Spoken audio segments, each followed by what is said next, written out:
This is how I have to set up my shots when Max is not here to help me. It's how I'm in focus.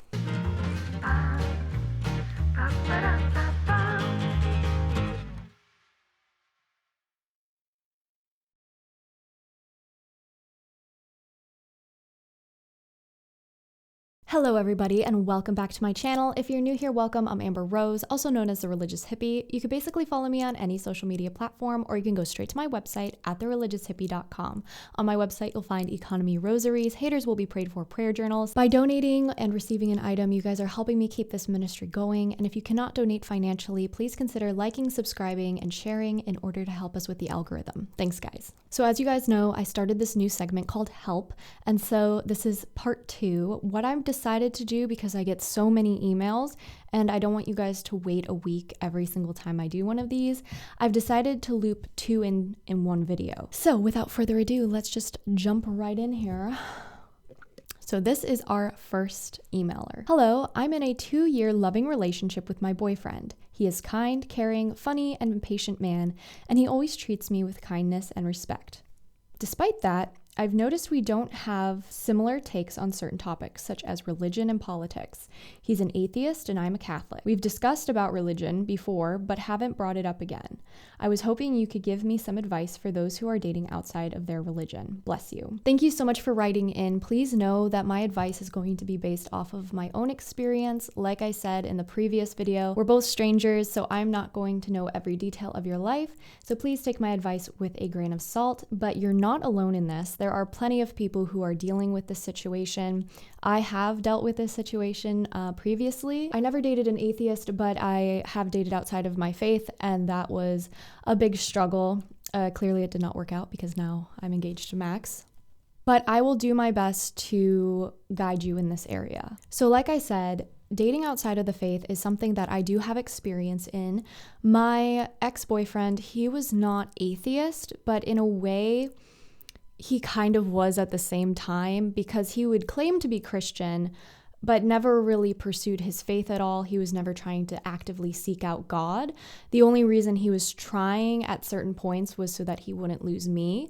And unfortunately, that just wasn't enough. I needed him to be in it for himself. I didn't want him to do it because of me. And because of that, he never really took his faith seriously, and it put a huge strain on our relationship. Now, I'm sure your boyfriend is really great and he's kind and loving and all of those things, but dating outside the faith is very difficult, and it's one of the reasons I do not suggest it. Now, that's not to say that it can't work out. However, people need to understand that it's a very small percentage of people who are actually able to make it work with an interfaith relationship. And you can't just assume you're in that small percentage, especially when you're facing issues like this. The main 2 issues that usually arise in a relationship or in marriage is politics and religion. These are 2 of the most important topics that you should agree on, because certain morals fall into those categories, such as morals and beliefs on contraception, abortion, God, and some other things that you should be thinking about. And it's also important to remember that a lot of political questions are grounded in religious ones. So here are some things to think about when you look into the future. If you and your boyfriend were to get married in the Catholic Church, which is how you would have to get married, otherwise it would not be a valid marriage because you're Catholic, you will have to agree to raise any children you have as Catholics.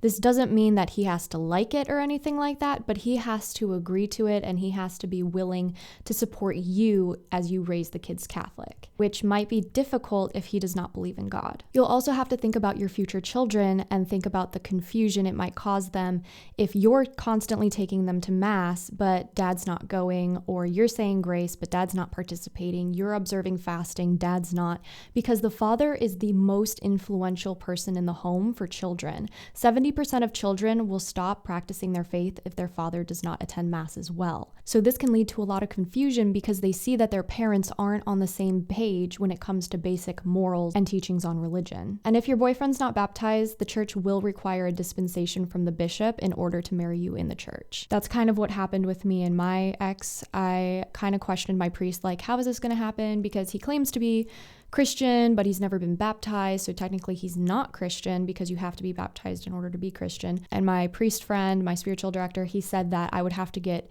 a dispensation from the bishop in order to get married. And I was like, okay, at that time, I was like, okay, well, maybe. But clearly it didn't work out, which was a good thing. But yeah, so just keep that in mind as well. And I want to state here that I'm not automatically saying like, oh, break up. No. There's really a lot of fruitful conversations that can come from this. However, if you're hoping and staying in that relationship because you want him to convert someday, that is not a good reason to stay in that relationship. These difficult conversations are going to have to happen, and they're really important. After 2 years of dating, some of these topics might have already come up, but they should have come up a lot more, because at 2 years, you guys should know if you want to get married or not. And even if marriage is off in the future, these conversations should have happened. So, my advice to you is to sit down and have an open conversation about these topics. Beforehand, I want you to write out the things you want to discuss about religion, morals, politics, any of the difficult conversations you haven't been able to have yet, or anything you guys have been kind of avoiding because you know that it's probably not going to end well because you don't agree on stuff.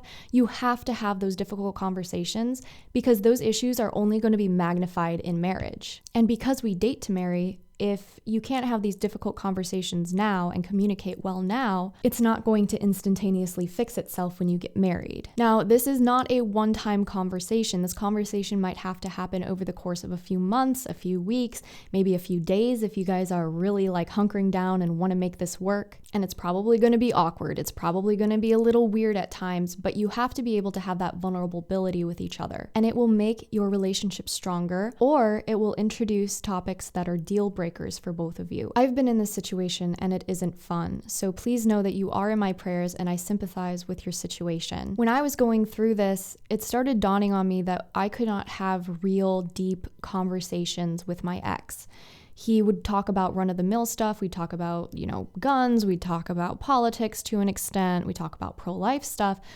But when it came to religion, I could not share that part of myself with him. And because my religion is who I am a daughter of God. My religion is my personality. It's my life. I felt like I couldn't be myself around him. And I slowly started realizing that this wasn't going to work. I couldn't date a lukewarm Christian. I needed a strong Catholic man who was going to lead me in the faith, who loved God, wanted to love me like God loves me. And that's really important to remember too, is that a man can love you properly if he loves God first. Have the conversations, be honest with yourself. I want you to take off the rose-colored glasses. I want you to write the pros and cons, and I want you to have a conversation with yourself. Ask yourself, what are your morals? What are you willing to budge on, and what are you willing not to budge on? And come up with a topic plan for those conversations to have. You both have to want this. It needs to be fruitful. It can't be arguments and like, well, you're just not listening to me. Listen to each other. And then if there's something that's a deal breaker, that's totally up to you guys. These questions are really important. And when Max and I were going through pre-Cana or marriage prep, we had our priest and he asked us some of these questions. And it really helped us to take off the rose-colored glasses